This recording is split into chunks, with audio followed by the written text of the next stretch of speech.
On a frost-covered morning in February 2001, in a small Michigan town where neighbors knew each other by name and front doors rarely stayed locked, a young woman named Cynthia Jones left her apartment to run errands. She was 23 years old, a recent college graduate working at the local library, engaged to be married that coming summer. Her car, a silver Honda Civic, was found 3 days later in the parking lot of a shopping center 15 miles away, keys still in the ignition, her purse sitting untouched on the passenger seat. But Cynthia herself had vanished, leaving behind only questions that would haunt her family, confound investigators, and divide a community for more than 2 decades. What happened during those missing hours between the moment she backed out of her driveway and the discovery of her abandoned vehicle? And why would it take 23 years for the truth to finally surface in a way that would shock everyone who thought they knew what happened? The town of Riverside sat in the western part of Michigan's Lower Peninsula, a place where the Kalamazoo River curved through farmland and small manufacturing towns that had seen better days. Population just under 8,000. The kind of place where the high school football games drew the whole town on Friday nights, where the diner on Main Street knew your usual order, where people still waved from their porches as you drove past. February in Riverside meant gray skies that pressed down like a lid, temperatures hovering just above freezing, fields of stubbled corn stalks poking through thin snow. The air smelled of wood smoke from chimneys, and the mineral tang of the river when the wind blew from the west. Cynthia Marie Jones had grown up 3 towns over, in a brick ranch house with her parents and younger brother. Her father worked maintenance at the paper mill. Her mother taught 2nd grade at the elementary school. Cynthia had been the kind of daughter who called home twice a week, who still came back for Sunday dinners, who sent birthday cards that arrived exactly on time. She had graduated from Western Michigan University in 1999 with a degree in English literature, moved to Riverside when she got the library position, rented a 1-bedroom apartment above the hardware store on Maple Street. She liked her job, shelving books in the quiet stacks, helping elderly patrons find large print mysteries, reading to children during story hour on Tuesday mornings. Her fiancé, Thomas Fletcher, worked as an assistant manager at an automotive parts supplier on the edge of town. They had met through mutual friends at a 4th of July barbecue 2 years earlier. He was 26, steady, the kind of man who saved money and talked about retirement accounts. They had set the wedding date for June 16th. Cynthia had already chosen her dress, a simple ivory gown with lace sleeves. The invitation sat in boxes in her apartment, waiting to be addressed. Clear's throat on Thursday, February 8, 2001, Cynthia woke at 7 in the morning. Her alarm clock, the old-fashioned kind with the bell on top, rattled on her nightstand. She showered, dressed in jeans and a burgundy sweater, ate yogurt standing at her kitchen counter while looking out at the street below. Snow had fallen during the night, just an inch, enough to dust the parked cars and sidewalks.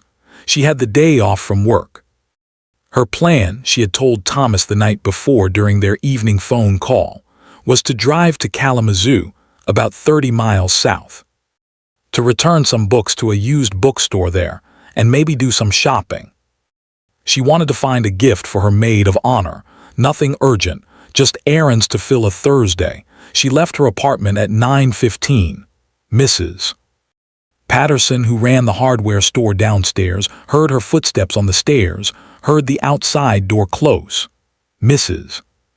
Patterson remembered because she had been restocking screws in aisle 3 and had glanced at the clock, thinking about when to take her coffee break. She saw through the front window as Cynthia brushed snow off her windshield with her gloved hand, saw the Honda's taillights as it turned left onto Main Street, heading toward the highway. That was the last confirmed sighting of Cynthia Jones alive.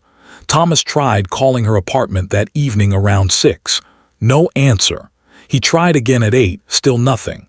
He was not yet worried. Maybe she had stayed in Kalamazoo longer than planned. Maybe she had stopped to visit a friend. He tried once more before bed, let the phone ring 12 times, then hung up and went asleep with only a small knot of unease in his chest. By Friday morning, when she still had not answered her phone and had not shown up for her shift at the library, the unease had grown into something sharper. Thomas drove to her apartment. Her car was not there. He knocked. No answer. He used the spare key she had given him, let himself in. The apartment looked normal, bed made, dishes clean in the drainer. Her coffee mug, the one with the library cat logo, sitting upside down on the counter. Everything in its place except Cynthia herself. He called her parents. They had not heard from her since Tuesday. He called her brother. Nothing. He drove to the library, thinking maybe he had somehow missed her, that there had been a miscommunication. The head librarian, a thin woman named Margaret Chen, told him Cynthia had not come in, had not called. That was unlike her. Cynthia was reliable. Margaret had already tried her apartment twice that morning. At 11:30 on Friday, February 9th, Thomas Fletcher walked into the Riverside Police Department and reported Cynthia Jones as a missing person. The investigation began immediately, though in those first hours there was more confusion than clarity. Detective Robert Carlson, a 20-year veteran with the department, took the report. He asked the standard questions. Had Cynthia seemed upset recently? Any arguments? Money problems? Thomas said no to everything. Their relationship was good. She was happy. Planning the wedding kept her busy but not stressed. No enemies. No reason to run away. Detective Carlson noted that she was an adult, that sometimes people needed space, but he also noted the abandoned daily routine, the unreturned calls, the lack of any explanation. He put out a bulletin for her vehicle. Silver Honda Civic, 1997 model, Michigan plates. He called the Kalamazoo police to check hospitals to see if anyone matching her description had been brought in. Nothing. By Friday evening, Cynthia's parents had driven to Riverside.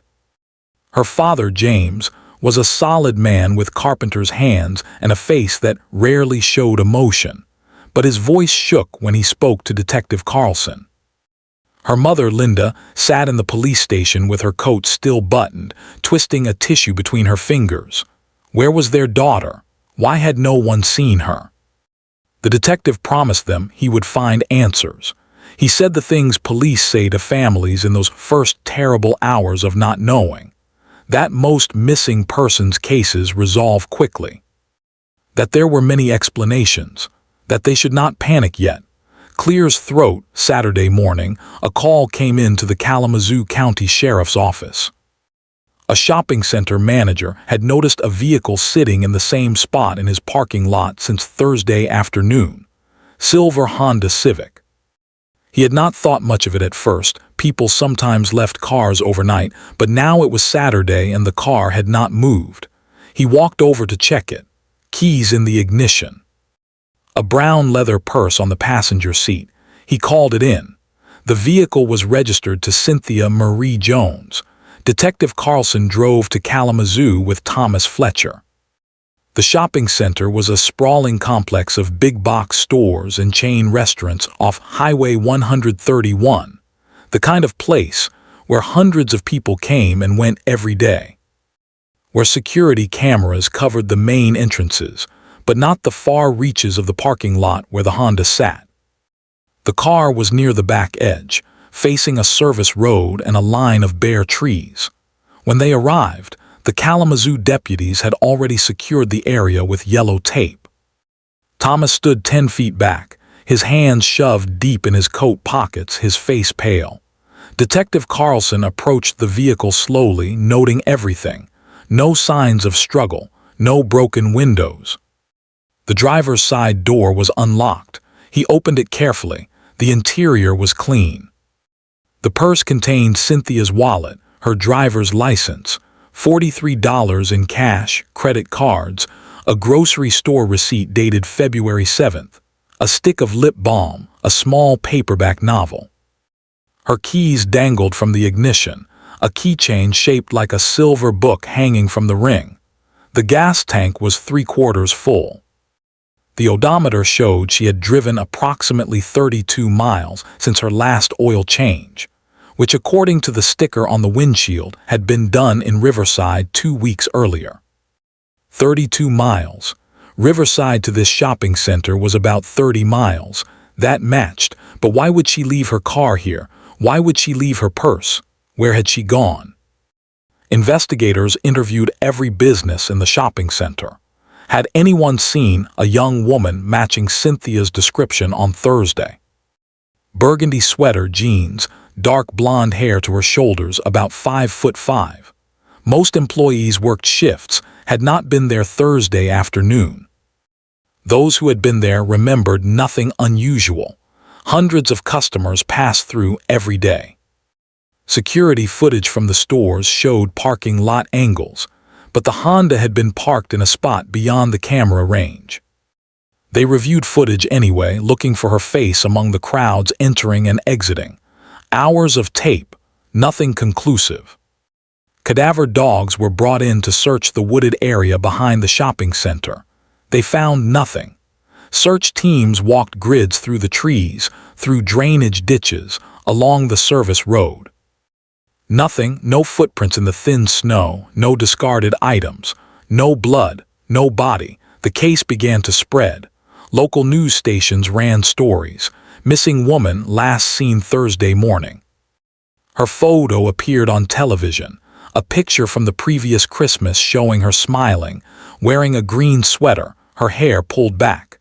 The community responded the way small communities do. Volunteers organized search parties.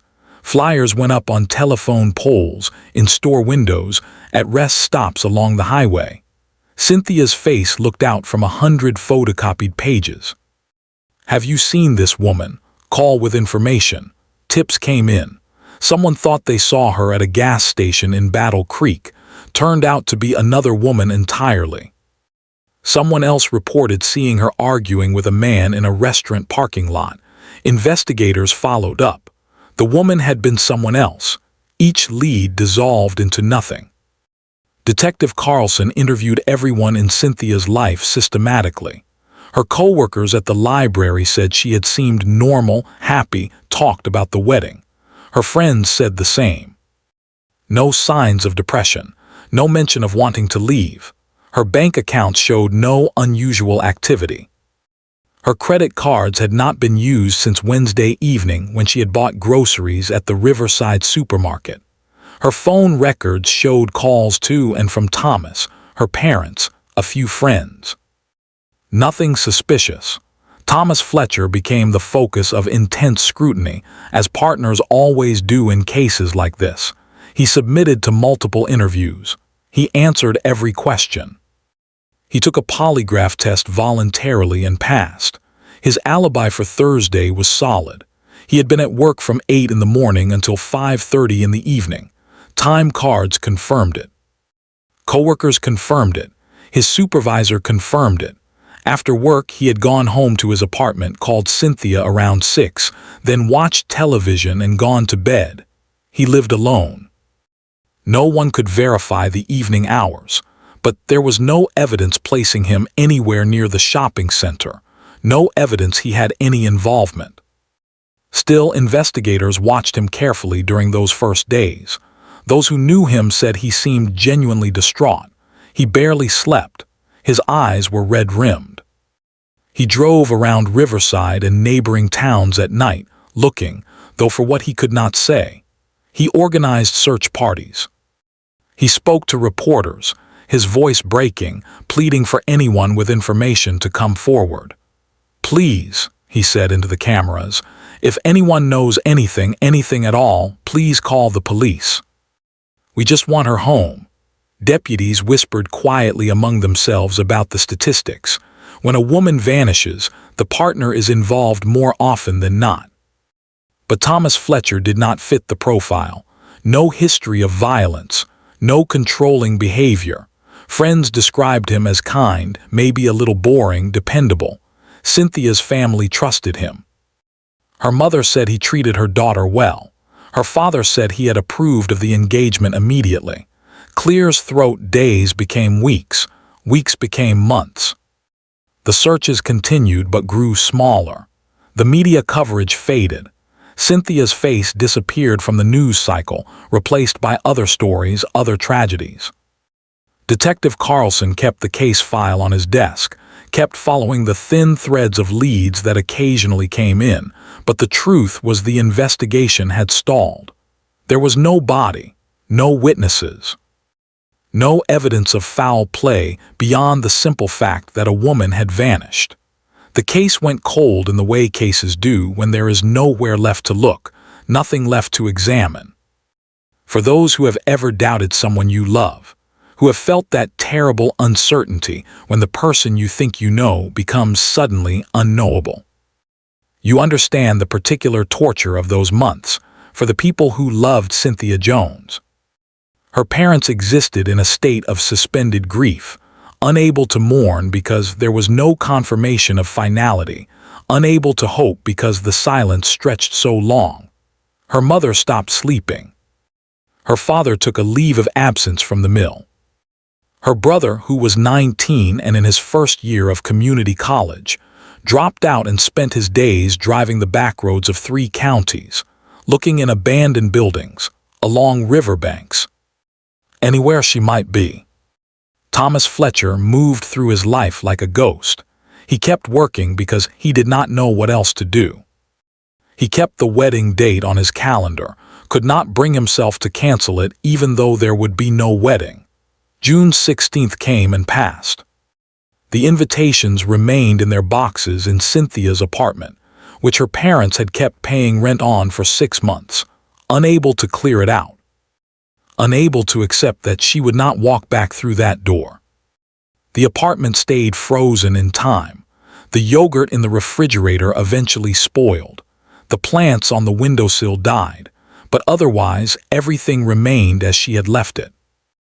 The coffee mug upside down on the counter, the book on her nightstand, bookmark at page 73, the ivory wedding dress hanging in the closet in its plastic garment bag.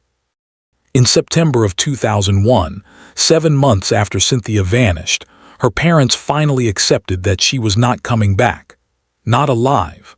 They held a memorial service at the Methodist church in their hometown. No body to bury, no casket, just a photograph on an easel surrounded by flowers. 200 people came. The pastor spoke about faith and mystery, and the ways grief changes shape, but never fully leaves. Thomas sat in the front row between Cynthia's parents, his hands folded in his lap, staring at her picture.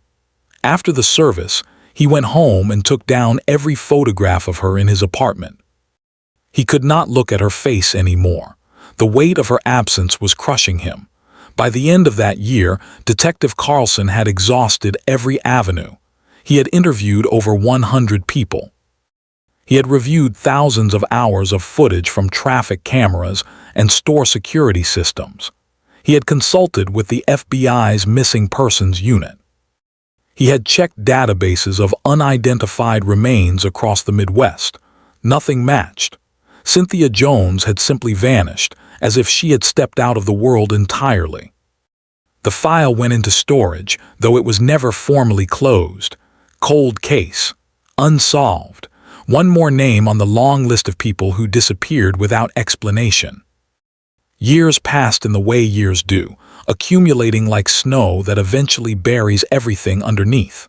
The town of Riverside moved on because that is what towns do. Other crimes occurred. Other investigations demanded attention. Cynthia's name came up less frequently.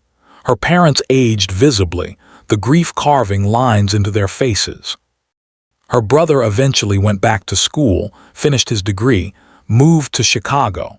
Thomas Fletcher dated occasionally but never seriously. He left Riverside in 2004, took a job in Grand Rapids, tried to build a life that did not contain the ghost of the woman he was supposed to marry. But for those who remembered, for those who had searched the woods and posted the flyers and sat with her parents in the terrible early days, Cynthia's disappearance remained a wound that never fully healed. People still wondered, people still whispered theories. She had been taken by a stranger. She had run away to start over. She had met with an accident and her body was somewhere they had not looked. The theories multiplied in the absence of facts, each one another way of trying to make sense of the senseless. Detective Carlson retired in 2008. He left his replacement, Detective Sarah Hoffman, a note about the cold cases she was inheriting. The Cynthia Jones file was at the top of his list. "This one bothers me," he had written. Something happened in that parking lot or near it. She did not walk away from her life.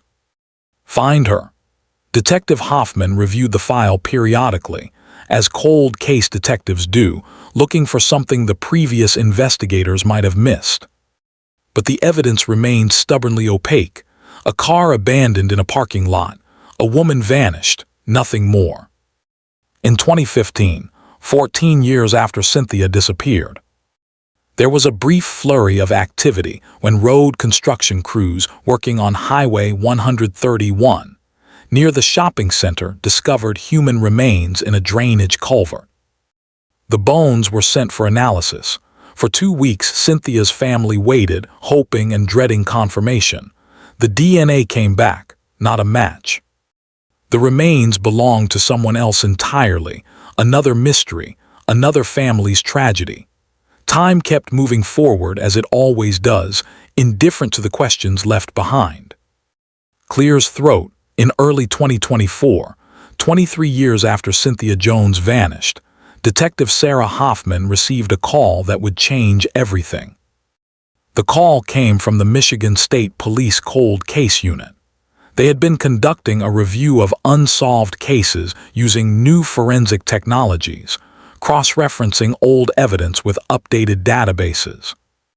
They had found something in the Cynthia Jones file that warranted a second look. The shopping center where her car had been found had been demolished in 2018, replaced by a mixed-use development. But during the demolition, construction workers had discovered something buried in the ground beneath the old parking lot. At the time, it had been cataloged as debris and stored with other materials from the site. No one had paid much attention. But now, with advanced DNA analysis techniques, the state police had gone back through stored evidence from multiple cold cases.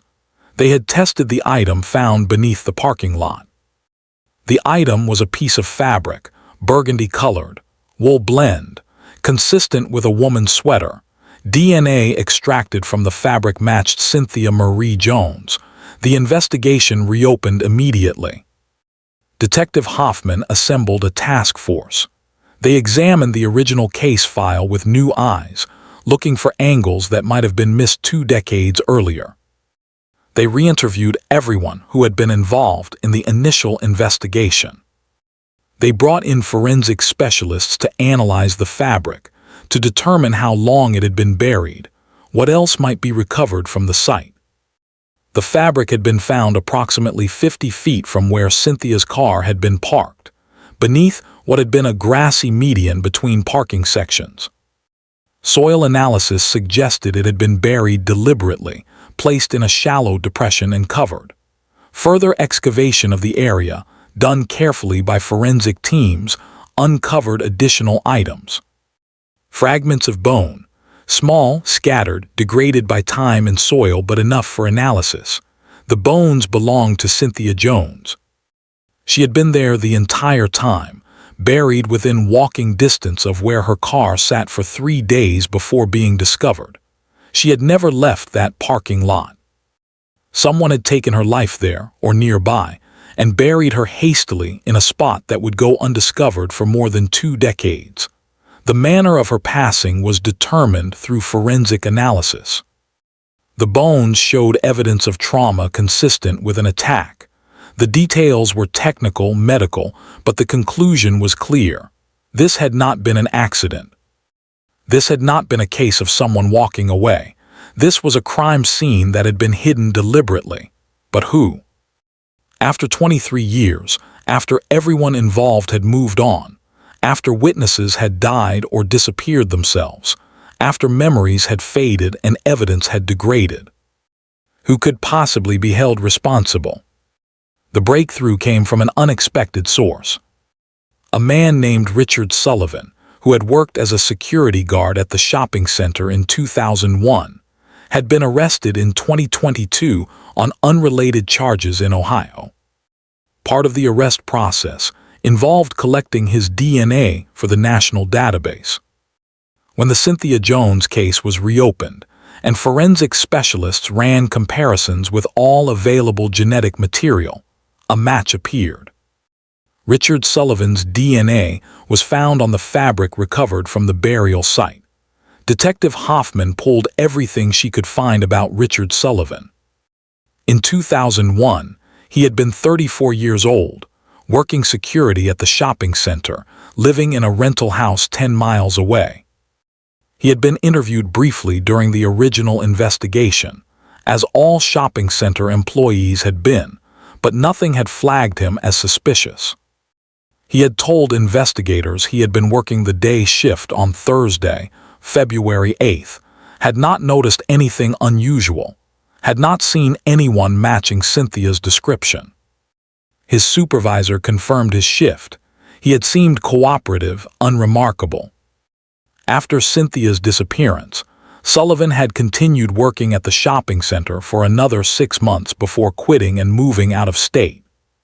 He had drifted through various security and maintenance jobs over the years: Ohio, Indiana, Kentucky, minor arrests along the way, theft, disorderly conduct. Nothing violent on record, though those who had known him described him as someone with a temper, someone who could be charming when he wanted something but cold when crossed. The DNA evidence was solid. Sullivan's genetic material on the victim's clothing recovered from the burial site, but DNA alone would not tell the whole story. Investigators needed to build a case that would hold in court. They needed to understand what had happened in that parking lot 23 years ago. On March 12, 2024, Richard Sullivan was arrested at his apartment in Columbus, Ohio. The Columbus police conducted the arrest based on a Michigan warrant. Sullivan was 57 years old now, graying, heavier than he had been in 2001, working as a night custodian at an office building. When officers knocked on his door at 6 in the morning, he answered in a bathrobe, confused, then resigned. "I figured someone would come eventually," he said. Those were his first words, according to the arrest report. He was extradited to Michigan and held without bond. Detective Hoffman interviewed him over the course of 3 days. Sullivan was advised of his rights, provided with an attorney, and given every opportunity to remain silent. But he chose to talk, perhaps because 23 years is a long time to carry a secret. Perhaps because the weight of it had become unbearable. Perhaps because he knew the evidence would convict him regardless of what he said. He told them what happened.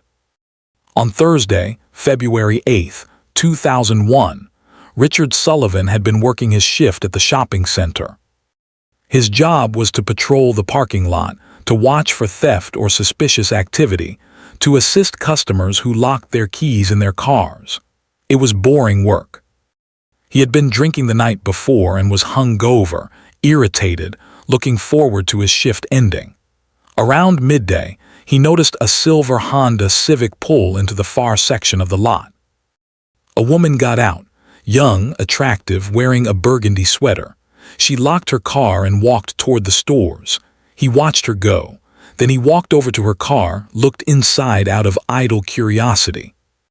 He did this sometimes when he was bored, just looked at what people left in their cars, saw the purse on the seat, saw that the door was unlocked. He opened the door, took the purse. Went through it quickly. Cash, cards, nothing much. He was about to put it back, did not really want to steal it, was just looking when the woman came back. She had forgotten something, had turned around barely 5 minutes after parking. She saw him leaning into her car, saw her purse in his hands. She yelled at him, demanded he give it back. Threatened to call the police. He panicked. He was already on probation for a previous theft charge. Another arrest would mean jail time. He tried to calm her down, told her he was security, was just checking her car, but she did not believe him. She reached for the purse. They struggled. He pushed her. She fell, hit her head on the pavement, hard. She stopped moving. He stood there frozen, watching her, waiting for her to get up. She did not get up. He checked for a pulse. There was none. He had not meant to do it. It was an accident, a stupid accident. But she was gone, and he was standing over her body in a parking lot in the middle of the day, and he knew what would happen to him if anyone found out. He looked around. The parking lot was mostly empty in that far section, no one nearby. The cameras did not reach this spot. He had maybe 10 minutes before someone else came. He lifted her body, put her in the trunk of her own car, drove the car to a more secluded area of the lot behind the stores where delivery trucks parked. Waited until evening when his shift ended and the lot was darker.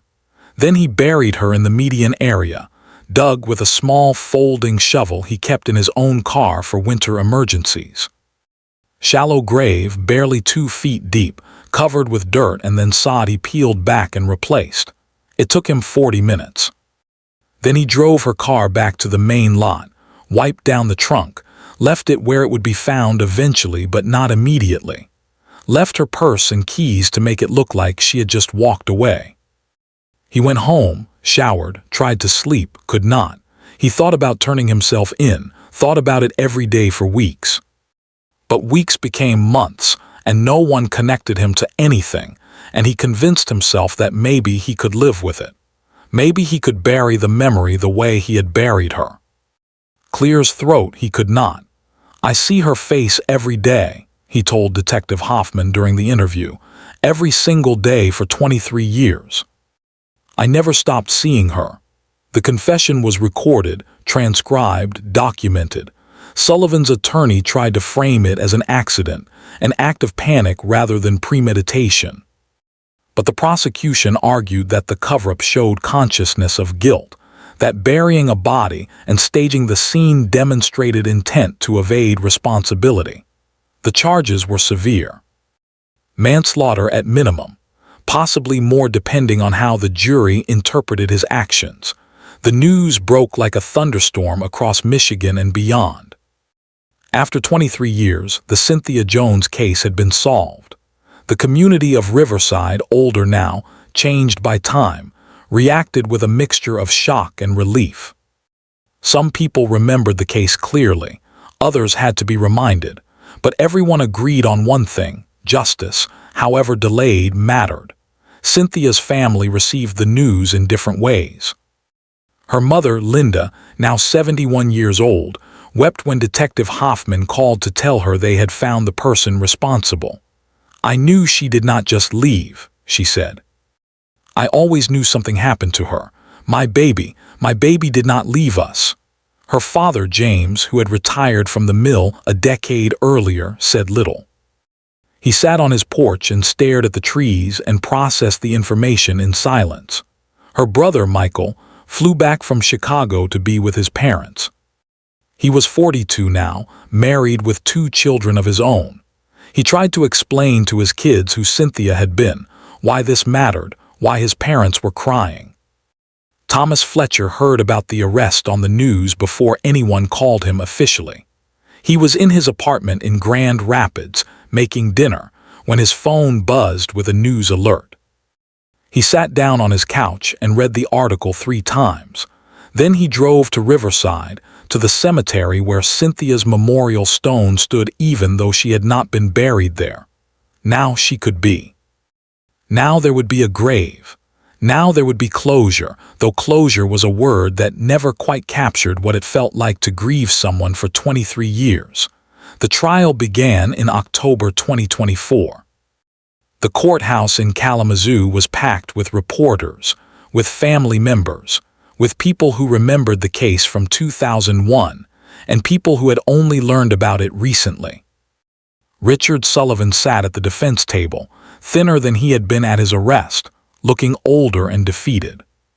His attorney mounted the best defense possible under the circumstances, argued that Sullivan had cooperated fully, that the incident had been accidental, that he had lived with remorse for over 2 decades.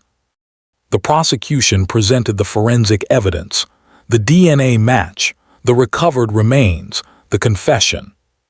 They brought in experts who explained the burial site, the timeline, the injuries Cynthia had sustained. They showed photographs of her from before, the young woman with the bright future, the library job, the wedding planned. They did not need to say much more than that.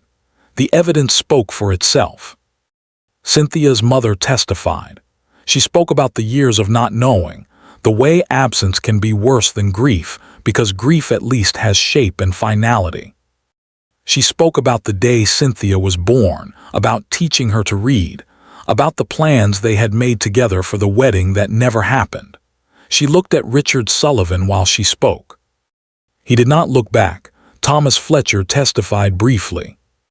He answered questions about his relationship with Cynthia, about the last time he spoke to her, about the call he made that Thursday evening when she did not answer. His voice was steady but hollow, the voice of someone who had learned to function around a wound that never fully healed. The jury deliberated for 6 hours. They returned a verdict of guilty on charges of manslaughter and concealing evidence. Sullivan showed no reaction when the verdict was read. He sat motionless, staring at the table in front of him. Sentencing came 2 weeks later. The judge, a woman named Margaret Reeves, who had been practicing law but not yet on the bench when Cynthia disappeared, spoke directly to Sullivan before announcing his sentence. "You took a young woman's life, whether by accident or intent, and then you made the choice to hide that fact for 23 years. You allowed her family to suffer without answers. You allowed them to wonder and hope and grieve in uncertainty. There is no sentence I can impose that will give them back what you took. But I can ensure that you are held accountable." Richard Sullivan was sentenced to 25 years in prison. Given his age and health, it was likely a life sentence. He would be 82 years old if he served the full term. He was led out of the courtroom in handcuffs, shoulders hunched, and disappeared into the correction system. Outside the courthouse, Cynthia's family held a brief press conference. Her mother read a prepared statement, her hands shaking as she held the paper. "We want to thank the detectives and investigators who never gave up on finding the truth about what happened to our daughter. We want to thank the community for their support over these many years." Cynthia was a kind, smart, beautiful person who had her whole life ahead of her. She was taken from us in a moment of violence and then hidden away as if she did not matter. But she did matter. She mattered to us. She mattered to everyone who knew her. She will always matter. The statement ended. The family walked to their car, surrounded by reporters calling out questions. They did not answer. There was nothing more to say.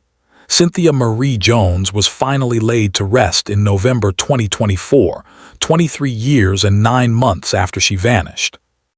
The funeral was small, private, just family and close friends.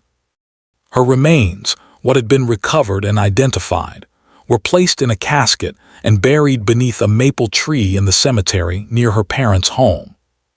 The headstone bore her name, her dates, and a single line: "Beloved daughter, sister, and friend. Forever in our hearts." Thomas Fletcher attended the service but stood at a distance, near the fence at the edge of the cemetery. He watched as they lowered the casket into the ground. Watched as her mother placed a single rose on the lid. Watched as her father stood with his arm around his wife, holding her up because she could barely stand. Thomas stayed until everyone else had left. Then he walked to the grave, stood there for a long time looking at the fresh dirt, and finally turned and walked away. For those who have ever carried an unanswered question through years of your life, who have lived with the weight of not knowing, you understand that closure is not the same as healing. The Jones family would carry Cynthia's loss for the rest of their lives, but now they knew. Now there was no more wondering. Now they could remember her, without the shadow of mystery distorting everything. The case of Cynthia Jones became one more story in the long catalog of crimes solved decades after they occurred, proof that evidence endures, that technology advances, that sometimes patience and persistence lead to truth even when hope has long since faded. Detective Hoffman, who had worked the reopened case, kept a photograph of Cynthia on her desk, a reminder of why the work mattered, of why cold cases deserved attention even when the world had moved on. In Riverside, the library where Cynthia had worked held a small remembrance event. They dedicated a reading nook in her name, put up a plaque that mentioned her love of books and her dedication to helping others find stories that mattered to them. Children who were not even born when she disappeared sat in that nook now, reading, unaware of the history behind it. But her name was there preserved, a small acknowledgement that she had existed, that she had mattered, that her life had value beyond the manner of its ending. 23 years is nearly a generation. Children born the year Cynthia disappeared were adults now with lives and careers of their own. The world had changed in countless ways. But some things remained constant: the need for truth, the demand for justice, the recognition that every person who vanishes leaves behind people who love them, who deserve answers, who will carry that absence until someone takes the time to look, to search, to find what was hidden. Cynthia Marie Jones was 23 years old when she left her apartment to run errands on a cold Thursday morning in February. She never came home. But her story, after more than 2 decades of silence, was finally complete. Not the ending anyone wanted, not the kind of resolution that brings comfort, but truth nonetheless. And sometimes, after years of not knowing, truth is the only kind of justice possible. If this story mattered to you, subscribe and hit the bell. Share the episode. Someone somewhere may still be waiting to be heard.